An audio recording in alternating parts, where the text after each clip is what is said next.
Assalamualaikum warahmatullahi wabarakatuh. Alhamdulillah kita dapat berjumpa kembali dalam mata kuliah Hukum Tata Negara. Pada kesempatan ini kita masih melanjutkan materi yang sebelumnya terkait dengan konstitusi, di mana sebelumnya sudah membahas mengenai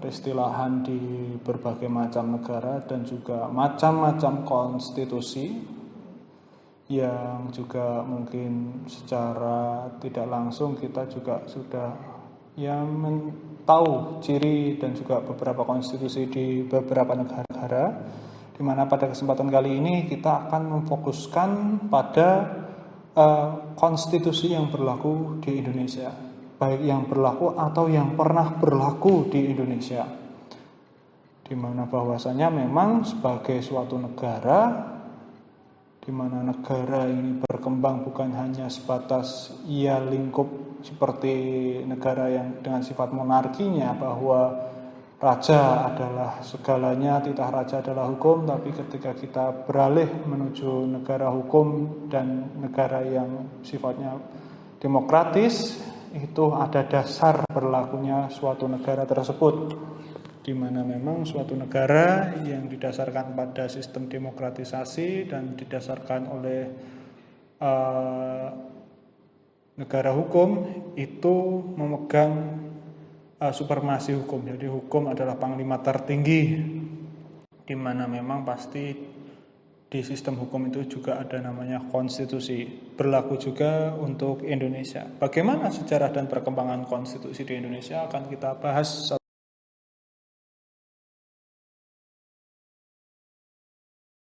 Masuk kepada muatan untuk Undang-Undang Dasar 1945 awal, di mana memang dalam perspektif historis membicarakan Undang-Undang Dasar 1945 tidak terlepas dari proses perumusan dasar negara Indonesia, yang dalam hal ini diawali dengan dibentuknya BPUPKI atau Badan Penyelidik Usaha Persiapan Kemerdekaan Indonesia, atau dalam bahasa Jepangnya Dokuritsu Junbi Toshakai, pada tanggal 29 April 1945. Jadi memang BPUPKI ini memang sebuah organisasi yang mempersiapkan kemerdekaan bagi bangsa Indonesia. Lalu bagaimana, apa tugasnya, akan kita bahas dalam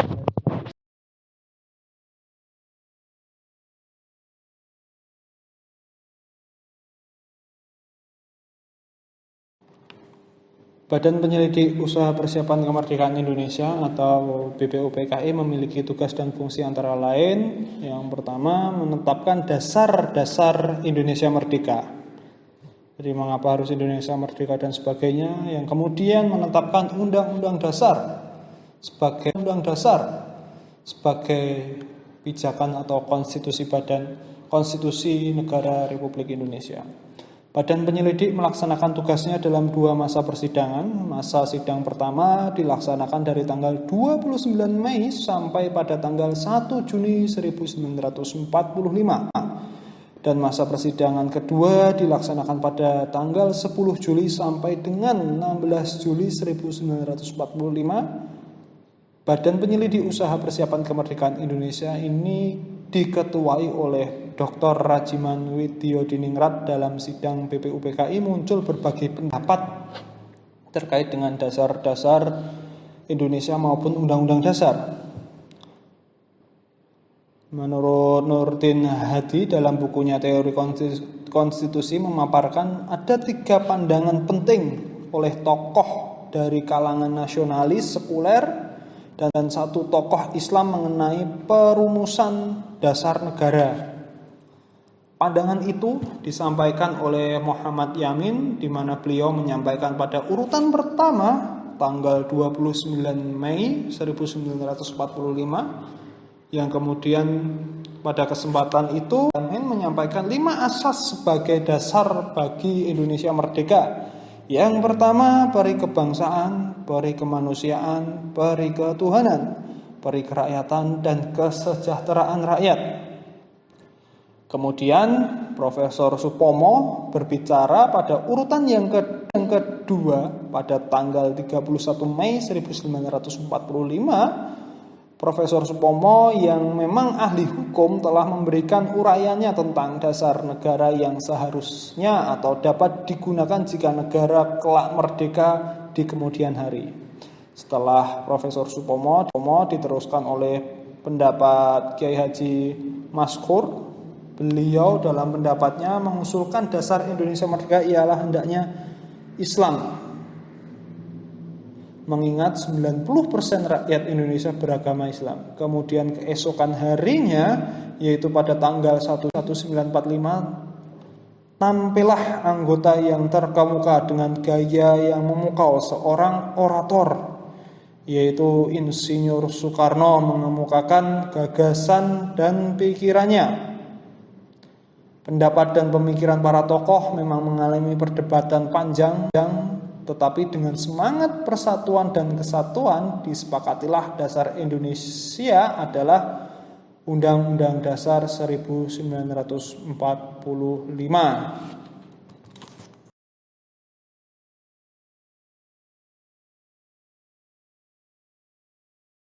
Selanjutnya,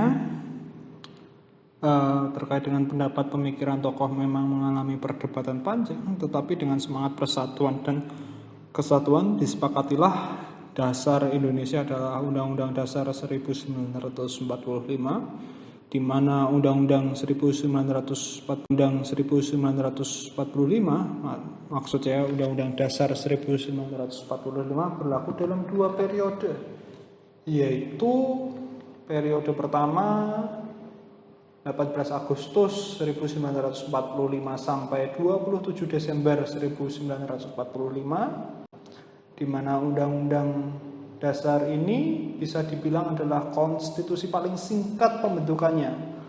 Pada periode ini, dengan terbentuknya Negara Kesatuan Republik Indonesia, maka konstitusi yang berlaku adalah Undang-Undang Dasar 1945 yang ditetapkan dan disahkan oleh PPKI atau Panitia Persiapan Kemerdekaan Indonesia pada tanggal 18 Agustus 1945. Selain Undang-Undang Dasar 1945 merupakan konstitusi yang paling singkat, juga merupakan konstitusi paling sederhana di dunia karena hanya terdiri dari 16 bab, 37 pasal, 4 pasal aturan peralihan, dan 2 ayat aturan tambahan. Bahkan Insinyur Soekarno pada saat sambutan pemberlakuan Undang-Undang Dasar 1945 pada tanggal 18 Agustus 1945 mengatakan bahwa Undang-Undang Dasar 1945 bersifat sementara dan dapat disempurnakan pada saatnya nanti. Memang kondisi Indonesia yang terdesak untuk segera memerdekakan diri, memproklamirkan kemerdekaan itu juga ada tuntutan bahwa ketika kita sudah berdiri sebagai negara harus segera menetapkan dasar negara, yaitu konstitusinya apa. Maka dari itu memang selang 1 hari dari proklamasi tanggal 18 Agustus, kemudian juga ditetapkan juga Undang-Undang Dasar 1945 beserta dengan penetapan Insinyur Soekarno sebagai Presiden Republik Indonesia dan Dr. Andes Muhammad Hatta sebagai Wakil Presiden Republik Indonesia.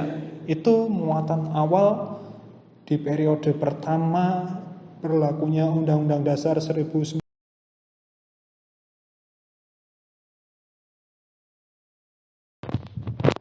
Pada proses pasca kemerdekaan memang kita tidak dihadapkan oleh sebuah fenomena yang membahagiakan begitu saja, tapi memang terjadi berbagai dinamika baik secara eksternal maupun internal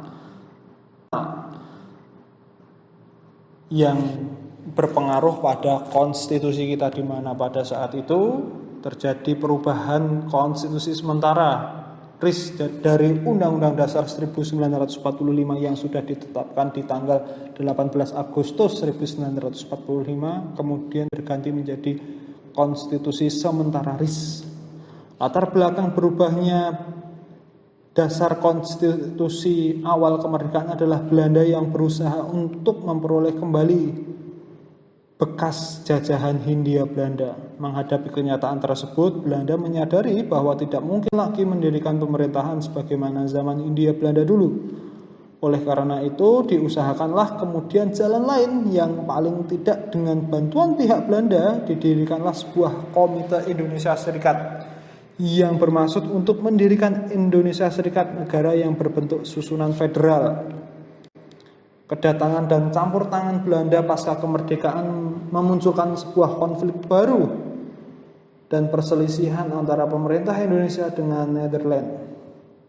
Puncak perselisihan tersebut akhirnya mengakibatkan turun tangannya PBB, di mana PBB menginisiasi untuk diadakannya konferensi antara negara Republik Indonesia dengan Nederland. Konferensi tersebut adalah konferensi meja bundar, di mana konferensi tersebut merupakan latar belakang perubahan konstitusi dari Undang-Undang Dasar 1945 menjadi Konstitusi Republik Indonesia Serikat. Pada dasarnya, konstitusi RIS ini lebih menitik beratkan kepada bentuk negara federal. Konsekuensinya adalah Republik Indonesia hanya berstatus sebagai salah satu negara bagian saja.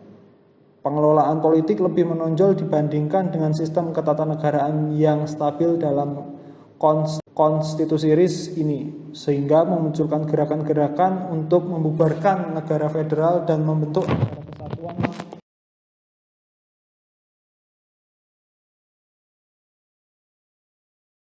Adapun selanjutnya ini terkait dengan muatan konstitusi sementara Republik Indonesia Serikat, di mana strukturnya itu yang pertama dimulai dari Muqaddimah.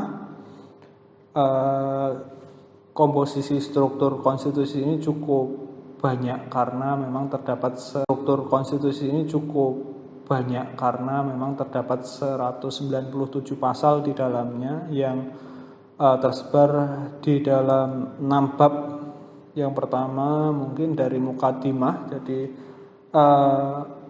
berkaitan dengan Muqaddimah ini mungkin bisa membacanya atau men-searching konstitusi RIS, tapi saya bacakan. Kami bangsa Indonesia semenjak berpuluh-puluh tahun lamanya bersatu padu dalam memperjuangkan kemerdekaan dengan senantiasa berhati teguh berniat menduduki hak hidup sebagai bangsa yang merdeka berdaulat. Kini dengan berkat rahmat Tuhan telah sampai kepada tingkatan sejarah yang berbahagia dan luhur. Maka demi ini kami menyusun kemerdekaan kami dalam suatu piagam negara yang berbentuk Republik Federal berdasarkan pengakuan ketuhanan yang Maha Esa, beri kemanusiaan, kebangsaan, kerakyatan, dan untuk mewujudkan kebahagiaan, kesejahteraan, perdamaian, dan kemerdekaan dalam masyarakat dan negara hukum Indonesia merdeka berdaulat sempurna. Itu Muqaddimahnya, di mana selanjutnya dalam Muqaddimah itu diikuti oleh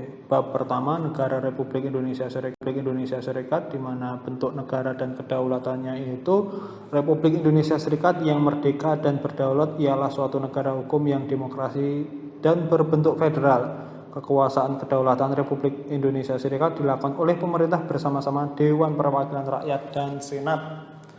Jadi kedudukan lembaganya itu ada pemerintah, dalam arti ini juga jadi pemerintah itu sebatas ya kabinet seperti itu, yang kemudian diikuti oleh dasar negara. Pembagian daerah negara Republik Indonesia Serikat meliputi seluruh daerah Indonesia, yaitu daerah bersama. Yang pertama negara Republik Indonesia dengan daerah menurut status quo seperti tersebut dalam persetujuan Renville tanggal 17 Januari 1948 yang terdiri dari negara Indonesia Timur, negara Pasundan termasuk Distrik Federal Jakarta, negara Jawa Timur, negara Madura, negara Sumatera Timur dengan pengertian bahwa status quo Asahan Selatan dan Labuhan Batu berhubungan dengan negara Sumatera Timur tetap berlaku. Negara Sumatera Selatan. Yang berikutnya juga satuan-satuan kenegaraan yang tegak sendiri, misalnya Jawa Tengah, Bangka, Belitung, Riau, Kalimantan Barat sebagai daerah istimewa, Dayak Besar, daerah Banjar, Kalimantan Tenggara, dan Kalimantan Timur. Poin A dan B ialah daerah bagian yang dengan kemerdekaan menentukan nasib sendiri bersatu dalam Ikatan Federasi Republik Indonesia Serikat berdasarkan yang ditetapkan dalam konstitusi. Dan lagi C, daerah Indonesia selebihnya bukan daerah-daerah bagian. Seperti itu. Ini secara umum awalan dari bab yang pertama. Selanjutnya di bab kedua mengenai Republik Indonesia Serikat dan daerah-daerah bagian. Di bagian perbagian ketentuan umum itu pasal 42, sambil menunggu penyelesaian susunan Republik Indonesia Serikat sebagai federasi antara negara-negara bagian yang saling sama martabat dan saling sama hak, maka daerah-daerah bagian yang tersebut pasal 2 adalah saling sama hak. Yang kemudian dalam penyelesaian susunan Federal Republik Indonesia Serikat, maka berlakulah asas pedoman bahwa hendak rakyatlah di daerah bersangkutan yang dinyatakan dengan merdeka menurut jalan demokrasi memutuskan status yang kesudahannya akan diduduki oleh daerah-daerah tersebut dalam yang memang teman-teman pada akhirnya saya nggak akan menyampaikan isi bab 3 bab 4, 5, 6 itu apa. Yang pasti memang ada sebuah intervensi dari bangsa bentuk negara kita. Walaupun mungkin dari segi sejarah perdebatan bentuk negara ini sudah ada, di mana perdebatan itu sebenarnya muncul antara Dr. Andes Muhammad Hatta dengan Insinyur Soekarno, di mana memang Insinyur Soekarno memiliki pandangan bentuk negara Indonesia adalah kesatuan, sedangkan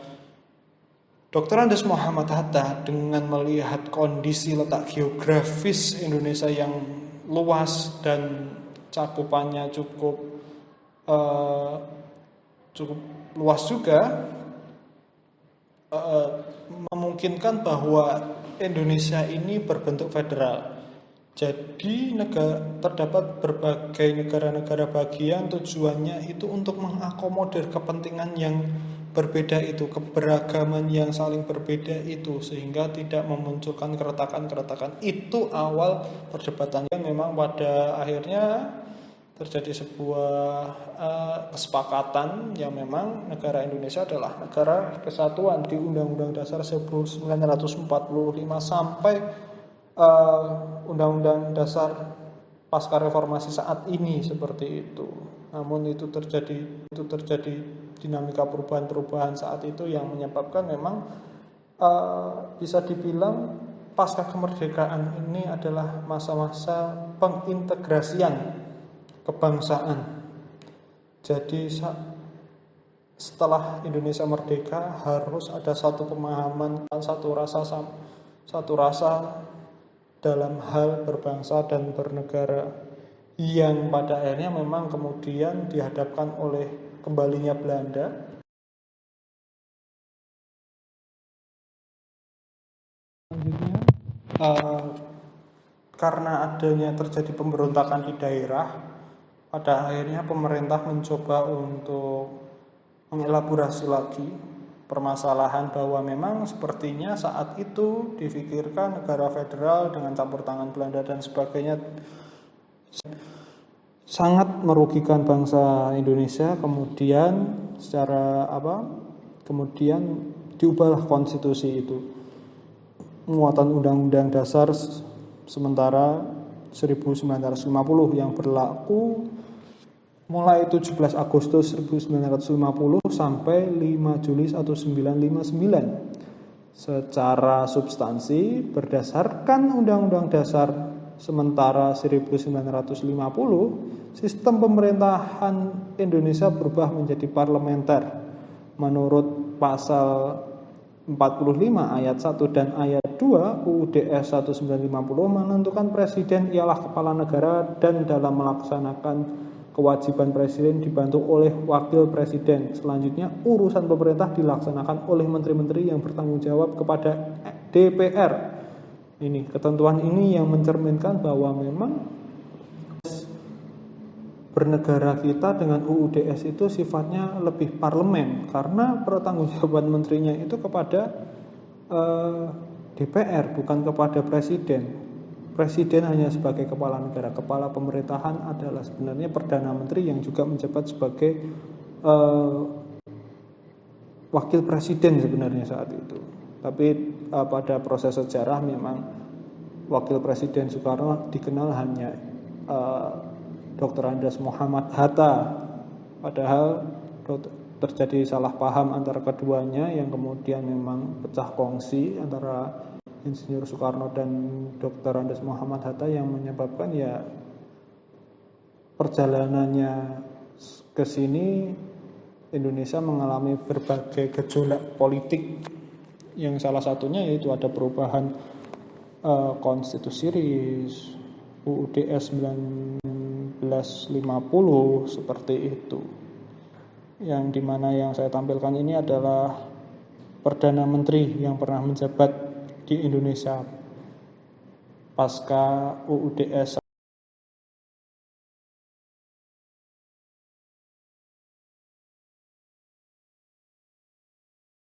Belum masuk ke materi selanjutnya, jadi bahwa dalam perkembangan dan perubahan konstitusi di Indonesia dari Undang-Undang Dasar 1945, Konstitusi RIS 1949, dan UUDS 1950 lebih menonjolkan sifat politis dalam perubahannya.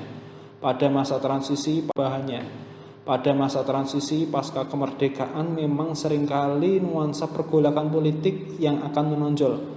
Apalagi melihat begitu beragamnya bangsa Indonesia. Selain keberagaman suku bangsa, ancaman kembalinya penjajah masih dimungkinkan saat itu, di mana hal tersebut terlihat pada perubahan konstitusi RIS 1949. Perubahan dan perjalanan konstitusi itu Indonesia merupakan pendewasaan bangsa Indonesia, sehingga memang pasti setiap negara dan dengan konstitusinya memiliki histori yang berbeda-beda. Argumen mengenai konstitusi konstitusi mana dari UUD 1945, konstitusi RIS, UUDS, saya berpendapat bahwa Undang-Undang 1 lebih cocok dengan bangsa Indonesia dengan semangat kesatuan dan persatuan, di mana UUD 1945 dengan segala kelemahannya lebih baik karena merupakan bentukan bangsa Indonesia dengan mencerminkan semangat kesatuan persatuan dalam sebuah hal juga yang mungkin saat itu mengembalikan lagi pasca UUDS itu dengan melalui dekret presiden 5 Juli 1950. Itu salah satu ketentuannya yaitu mengembalikan Undang-Undang Dasar. Jadi perjalanan sejarahnya adalah pada 30 Mei 1959 konstituante melaksanakan pemungutan suara. Hasilnya 269 suara menyetujui Undang-Undang Dasar 1945 dan 199 suara tidak menyetujui. Meskipun yang menyatakan setuju lebih banyak, pemungutan suara ini harus diulang karena jumlah yang tidak quorum. Yang pada akhirnya memang dalam proses badan konstituante ini tidak menemukan titik terang, sampai pada akhirnya melalui dekret presiden 5 Juli 1959 memutuskan bahwa presiden dan pemerintah untuk kembali kepada Undang-Undang Dasar 1945, yang kemudian juga menetapkan pembubaran dan konstituante, tidak berlakunya lagi UUD 1950, yang kemudian juga akan diselenggarakan dalam waktu singkat-singkatnya. MPR sementara yang terdiri dari anggota-anggota DPR ditambah dengan utusan-utusan yang berasal dari berbagai daerah dan golongan akan diselenggarakan dalam waktu singkat-singkatnya. Pembentukan Dewan Pertimbangan Agung sementara.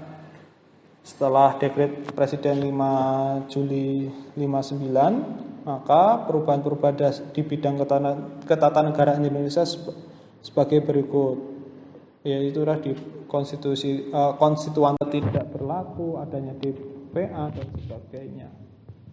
Berlakunya kembali UUD 1945.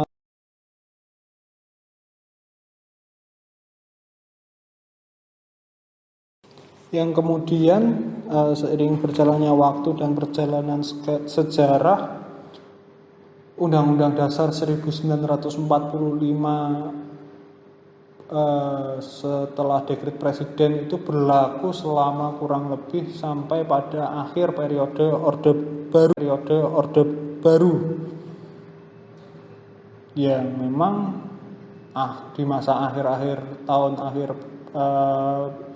Orde Baru disampaikan Undang-Undang Dasar itu lebih condong eksekutif heavy atau lebih ke sistem yang lebih otoriter seperti itu. Dalam perjalanannya konstitusi Indonesia memang mengalami perubahan dan perkembangan berangkat dari Undang-Undang Dasar 1945 awal yang ditetapkan pada 18 Agustus 1945 yang berlaku 2 periode, dari periode pertama yang tadi 18 Agustus sampai tahun 1949 dan berlaku kembali 59 sampai 98 sebenarnya, yang ada pergolakan reformasi di tahun 98 yang memang salah satu tuntutannya untuk mengamandemen sebenarnya, tidak merubahnya tapi mengamandemen. Merubah itu maksudnya bukan seperti yang Undang-Undang Dasar diubah menjadi konstitusi dan sebagainya, tidak, tapi mencoba menyempurnakan, bahwa kembali lagi seperti statement awal Bung Karno bahwa UUD ini bukanlah konstitusi yang lengkap, yang sempurna, yang kemudian bisa disempurnakan lagi seperti itu.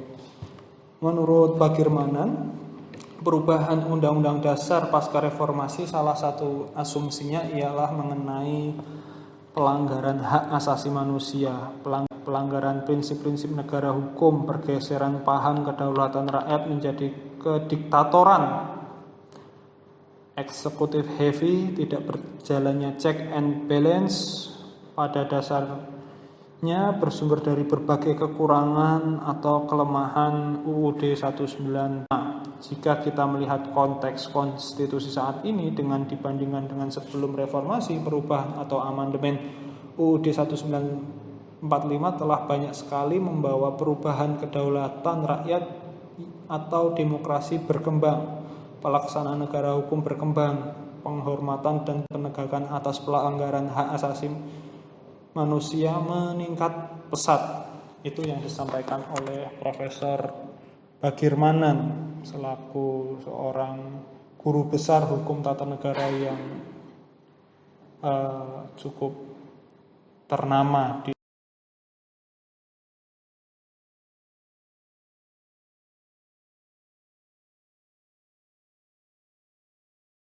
Adapun muatan UUD Negara Republik Indonesia tahun 1945, beberapa perkembangan yang cukup signifikan dalam perubahan atau amandemen UUD itu, yang pertama adalah nilai-nilai kedaulatan rakyat dengan semangat demokrasi tercermin dalam muatan substansi. Adalah nilai-nilai kedaulatan rakyat dengan semangat demokrasi tercermin dalam muatan substansi Undang-Undang Dasar Negara Republik Indonesia 1945.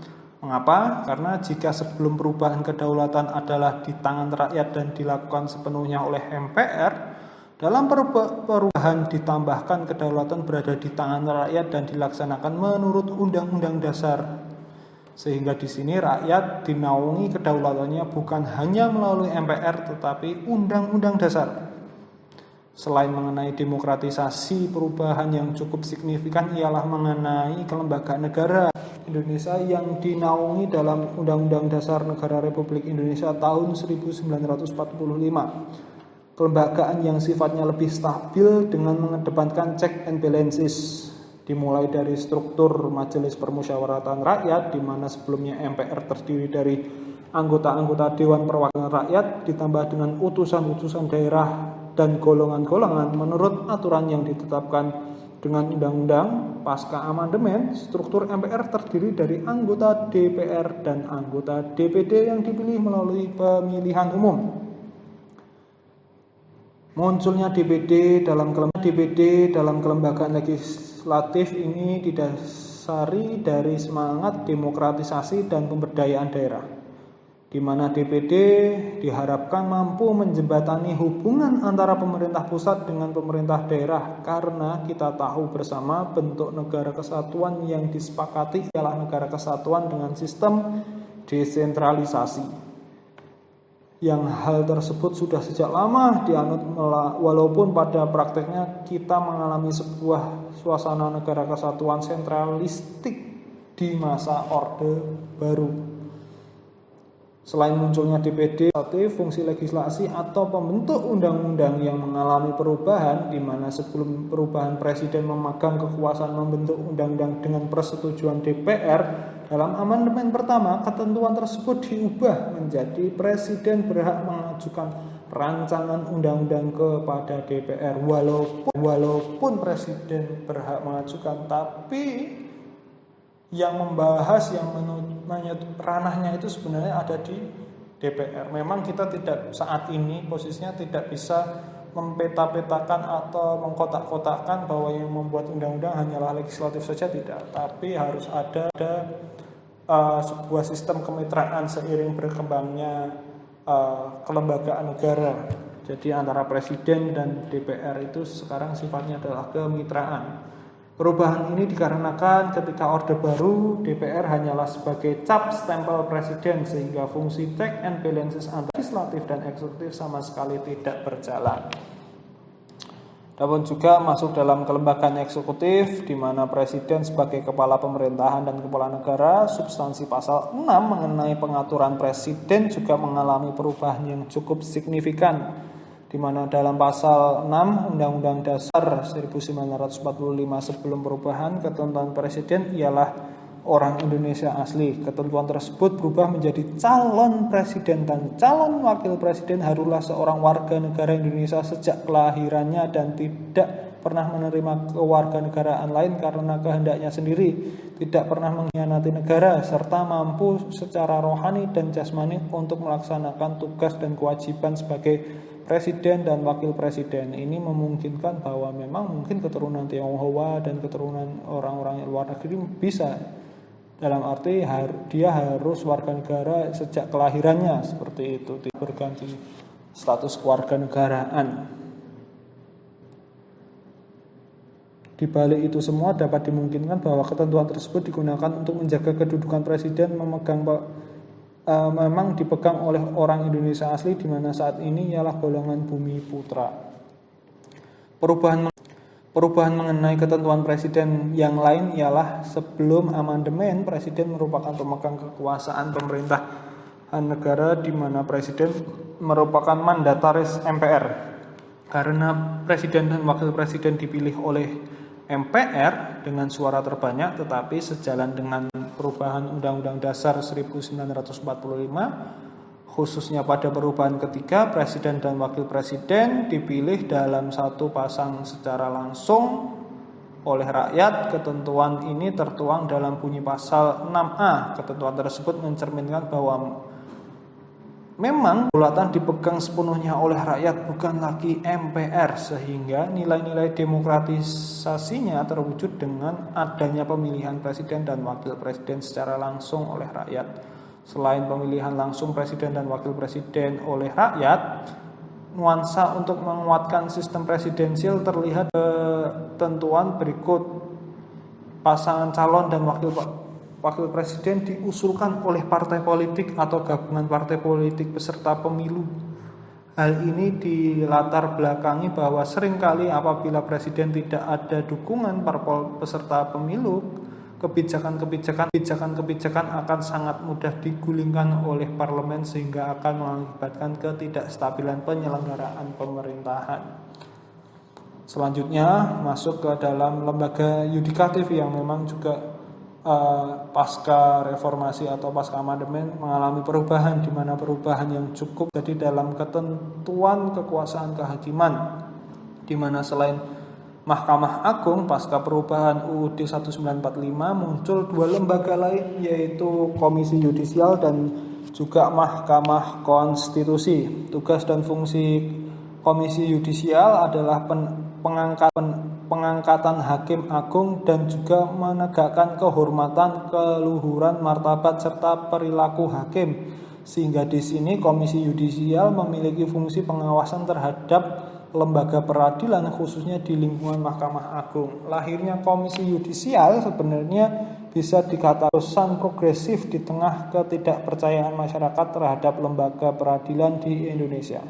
Selain Komisi Yudisial, lembaga peradilan lain yang memiliki peran yang cukup fundamental ialah Mahkamah Konstitusi. Mahkamah Konstitusi merupakan lembaga baru yang keberadaannya diatur dalam Undang-Undang Dasar 1945, yang mana sebelumnya tidak dikenal di Undang-Undang Dasar sebelum amandemen. Keberadaan Mahkamah Konstitusi dalam dunia ketatanegaraan dewasa ini memang merupakan perkembangan baru, di mana Mahkamah Konstitusi ialah mengadili pada tingkat pertama dan terakhir yang putusannya bersifat final untuk menguji ketentuan undang-undang terhadap Undang-Undang Dasar, memutus sengketa kewenangan lembaga negara yang kewenangannya diberikan oleh Undang-Undang Dasar, memutus pembubaran partai politik, dan memutus perselisihan tentang hasil pemilihan umum. Selain itu, perubahan kelembagaan negara baik di lingkungan eksekutif dan legislatif yudikatif, hal yang cukup mendasar perubahannya yaitu mengenai perlindungan hak asasi manusia, di mana manusia dalam Undang-Undang NRI 1945 ini bisa dibilang cukup komprehensif, di mana semula hanya berdiri satu pasal dalam amandemen kedua muncul dalam bab 10A tentang hak asasi manusia menjadi 10 butir pasal. Pengaturan perlindungan mengenai hak asasi manusia yang cukup komprehensif ini sejalan dengan syarat muatan konstitusi yang salah satunya adalah pemberian jaminan dan perlindungan terhadap hak asasi manusia. Seperti itu. Jika secara keseluruhan perubahan Undang-Undang Dasar 1945 yang kita jalani saat ini memang mengalami perkembangan yang cukup pesat, dan jika berbicara konstitusi saat ini bisa dibilang UUD NRI tahun 1945 sudah mampu untuk mengawal negara hukum Indonesia, karena pada prinsipnya sebuah negara hukum akan berjalan ketika negaraannya bersifat demokratis. Adapun beberapa kelemahan yang ada itu merupakan sebuah tuntutan perkembangan zaman, tetapi secara substansi materi mengawal sebuah negara hukum Indonesia, konstitusi kita saat ini sudah lebih baik dibandingkan konstitusi yang sebelumnya. Ini teman-teman mengenai penjelasan terkait muatan UUD NRI tahun 1945. Harapannya apa yang saya sampaikan ini dapat diterima dengan baik. Adapun mungkin pertanyaan silahkan sampaikan melalui forum pertanyaan yang akan kita diskusikan bersama. Itu saja dari saya, kurang lebihnya saya mohon maaf.